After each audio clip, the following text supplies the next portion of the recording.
Where is that customer? Is it there? Is it paying for you? Is it ready to buy what you are selling? Without that, there is no business in life. And actually, you are making an elixir for success. So once your product is identified, once your customer is ready, you actually need to service that customer, increase that customer, because you need a product stream. Why you need, you need a cash stream. Why you need the cash stream is because you've done the inflow, now you need a little outflow to balance it out, which is what we typically call the break-even stage in modern world, and actually aspire to be in the first few years of our business. And then you take it forward to actually get your returns. And now I will actually map it up with the private equity. Or he's ready to only offer you an elephant. How would that match? I'll just discuss that a little more in detail. So from venture capital, you go to typically private equity, which is almost to be so deeply understood by all of us that, what is the difference and why, and what is it that they're looking for. And then you almost are, once your cash flow streams are established, then you are almost talking about something that is acceptable to capital market. And just before you list, you must get what is known as a pre-IPO capital, so that you get your valuations and you get your numbers endorsed. And it is this which leads to your IPO, the growth, and thereafter the growth capital. So I think fairly, if you look at this in a model kind of a manner, your business cycle is so simply available to you. Your targets are so simply available to you, just that most of us probably miss out in actually identifying them and mapping it along with the equity to actually reach success. Very simply, if I was to map it up on an equity life cycle, because that's equally important to all of you, because when you run your businesses, grow your businesses, evolve your businesses, and actually, in my opinion, make them bigger and bigger, which is what probably the aim of entire exercise today is. So I'll give you an equity life cycle. You start almost from the seed capital, which typically comes in the forms of the shares, and the typical investors here should be, let's say, the entrepreneur capital by yourselves, your family, your friends, what was being discussed in the morning, a 4 or 5 friend group investing with each other. The world has evolved much more today, and I will show you that how the largest startups are behaving, which will give you an insight into the world today. It's more about collaboration. And if you're not collaborating, believe you me, you are not only sinking, you're thinking that you are not extending a helping hand to somebody. In the process, you will not be helping yourself. It is no longer a self-contained world any longer. You'll have to open up. Typically, networks like BNI and others actually help you come together, grow each other, not only for yourself, but for everyone else. And I think that's what the biggest, I would say the biggest communist country is sending messages out clearly. So India is just a small part of that. Let me go forward. So rapidly, I want to take you through the cycle. The seed capital, the venture capital. Seed capital typically in the form of shares coming from angels and all the other personal contribution. I hope you can see all that there.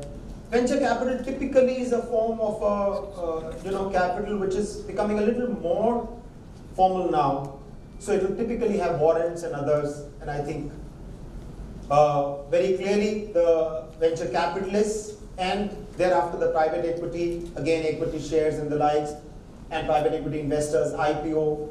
Going forward, as you go towards growth capital, I would take you down right there and tell you about institutional investors, the QIPs, the ADRs, the GDRs, the FCCBs, and so on and so forth, which actually give you your valuations.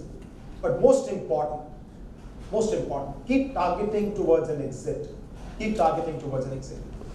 You do not know that your family is going to be as passionate about the same business if they, and more understand one thing, that you started from being a self-driven business, but your business would have no value unless you realize that you are the professional, the key professional of that business. Unless you can deliver that to yourself, you will not really be going towards the success. You would actually be almost containing yourself typically into that kuएं का मेंढक kind of a thing, which is what we all talk about when we talk about somebody else's business. So, I think maybe at this stage what I would like to do is I would like to just step for a moment here and discuss with you why it is very important for you to understand venture capital, private equity, and I would say, and what is really happening on the globe, and how it impacts all of us in our possible fundraising activities that we think of all the while. Let's revisit what happened on the globe in the last year. I think we all know how we started the year almost. The financial year almost started with these the clear woes in our mind. Oh, China is hitting a doomsday. There was global concerns around its debt position. We felt China is sinking. That fear had hardly subsided. And I remember in June, was it? June around, that Brexit happened. And we were all, Euro is about to sink, Brexit is following, we are uphill, and what will happen to the financial markets across the globe? We were all more worried than probably we were. I think I remember clearly that it had hardly subsided when I started to see the political turmoil, as I would say, of South Korea. And I think there were more videos on that than anything else, and the whole globe was once again worried. And I clearly remember that we just scraped through that. India's biggest demonetization across Asia sent signals to the world at large that a situation like this can actually be a make or break situation for any country on the globe. And I think the results are very clear. And I'm sure you probably know and realize that your businesses have changed thereafter. And if you don't, please relate with this as a reality, that no longer are you running the similar business that you used to before demonetization. 2.5 lakh rupees of cash, if you were to put on table today, you are in for a big run. Any guy who was dealing with you from any kind of an office, if his expectations were there that you would really compensate him with something, except appreciation. That world is about to change. It's changing faster than I had realized. So let me tell you that had hardly almost concluded, as I remember, and US voted to power Donald Trump. We all thought, what's going to happen next? So I think in this world of this kind of an uncertainty, you will have to relate with one thing, that the businesses will be impacted. And you must remain very clearly aligned how to address them. Private equity, along with the financial markets, change so dynamically with each such move. And let me now give you a perspective on what happened on the venture capital in the last year. The market has actually, become very, very specialized. Specifically, I will talk about the seed capital or the startup stage funding in that sense.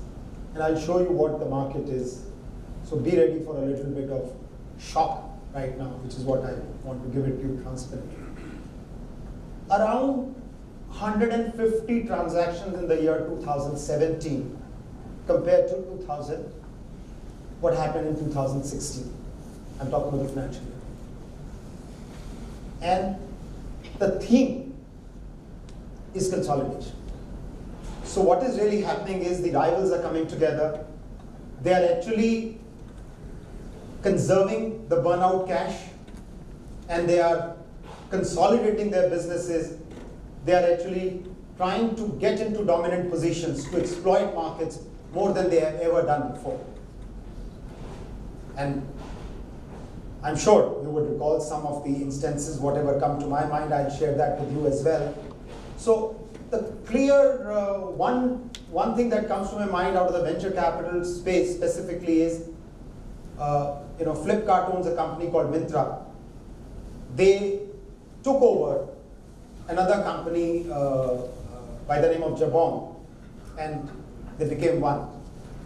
Similarly, on the payment services side, I remember that, the PayU acquired Citrus Pay. I'm sure all of you recall that. Similarly, I would say another company which I can clearly recall is the travel space for that matter. MakeMyTrip.com, very rightly, they acquired the entire travel business of iBebo.com, merged it into one. And if you can understand the transaction sizes here, you will probably understand what I'm trying to convey to all of you people. The sizes no longer are what I and you want. At $500,000, $1 million sizes don't exist, even in venture capital. So you will have to collaborate, find mentors, and really evolve to grow and collaborate. That's what I'm saying. Let me go on to a little bit on the private equity side. So let's say a company which has identified the product, everything. And one more thing I'm going to convey as a very clear, very clear theme is that profit, whatever anyone says, remains as a key factor. And I will I would rather say, without giving you an illustration of one of the biggest, most valued startups in this country, on this globe, and the investors still questioning them about the profitability. So the age-old concept has not gone anywhere, in spite of the fact that every one of the promoters, private equity, venture capitalists can keep talking about cash is king. But in my opinion, profit remains prime, and I'll come to that. So on the private equity side, I would say typically around the total investments again came down around $15 billion compared to $18 billion in the last year. The average deal size, in fact, increased to around $27 million, which is, I'm sure you can do mathematics much faster than I can, but I think it is around 150, 160 crores or so is the private equity average size in India. So I think you understand the complexion that I'm getting you into, which is very important for you to understand and succeed upon. And alongside, again, if I was to give you a complexion about the theme remained consolidation, and with the complete focus on controlled transactions. If I was to give you a report from the ground, I recall clearly the Canadian investors, for that matter, were the most aggressive deal makers in the last year. All four of their private equity or the pension funds which were doing private equity investments in India, some of them very well known to all of us, the Canadian Pension Plan Investment Board, CPPIB, CDPQ, the Brookfields, all of them. And again, if I was to give you some complexion of the deals, 3-4 deals comes to my mind clearly. One would be what CDPQ did, for that matter. Let me start from there. CDPQ gave 2,254 crores to Uday Kotak to acquire 1.5% of the Kotak Mahindra Bank. I always remember that deal because I was the initial investor into the Kotak Mahindra Bank when it came out with an IPO. I mean, at the time when I was almost studying for being a chartered accountant. And I got my first Maruti after the sale of that share. So I have emotional values attached to them. Now, alongside CDPQ did another financial company investment. They partnered Edelweiss, and keep hearing the sizes very carefully. They partnered Edelweiss with a $700 million transaction. Focused on stressed assets and corporate credit. For 4 years is the money to be used. On CPPIB, along with KKR, I remember one transaction they did clearly was for Bharti, investing around 6,194 crores for taking 10.3% to be exact, share into their tower business. And Brookfield, Brookfield, I recall that they did a transaction of acquiring the controlling stake into Reliance Com, which I think most of us would have recalled. It got properly reported as well. Reliance Com's controlling stake was taken over by Brookfield at that point of time to actually at around $160 million transaction, if I'm not wrong. So that's the kind of complexion I'm just giving you on the private equity side before I really go on to the growth capital. And to talk very briefly about, again, the growth capital, which gets reflected typically by M&A, is actually, you know, it's again, this is one space which actually grew in size. If all the other spaces you saw, I was mentioning clearly that, you know, the size, the total aggregate size has come down.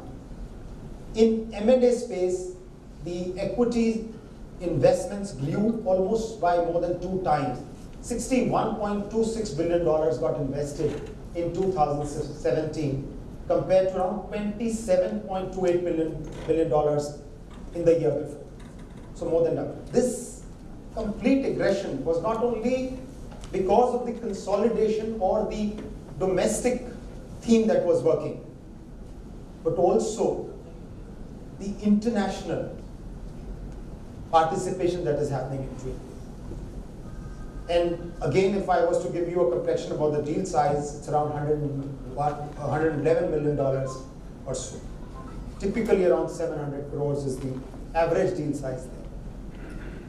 So I think I have shown you the gradient there, but before I conclude, let me give you 1 or 2 deals which I can recall. So I clearly recall from the international perspective, I recall one deal which I think, again, a landmark deal, Rostofet in taking over SR Oil's complete running business.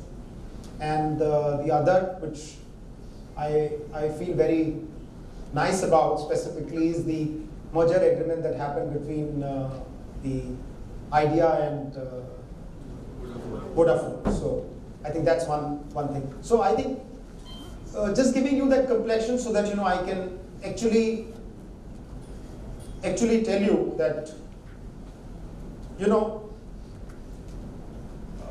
maybe here I would like to add one more thing here. A case study which I feel is very important for you to know, specifically since we are all talking about startups, it's very important to understand the global startup center stage. And can somebody tell me which is the most valued global startup? Facebook, Google. Who said Google? You need to meet my colleague. So Uber, I agree with. Most of you said Uber. Can again somebody give me a little, just a number? What is the valuation of Uber? 60 or 70 billion. $62 million, if I'm not. 60 or 68. I would say exactly 60 to 70 million. $60 to $70 billion is a humongous figure, and the only company which is rated next to that on the valuation front is Xiaomi with around $52 billion. And the third company, which is what I wanted to give the case study today on, or I would like to speak to you on, is a company called, very interesting company called Didi Chuxing. I'm sure you heard about it. The company, which is, I'm sure you heard, Chinese cab hailing company, which bought over the business from Uber in China.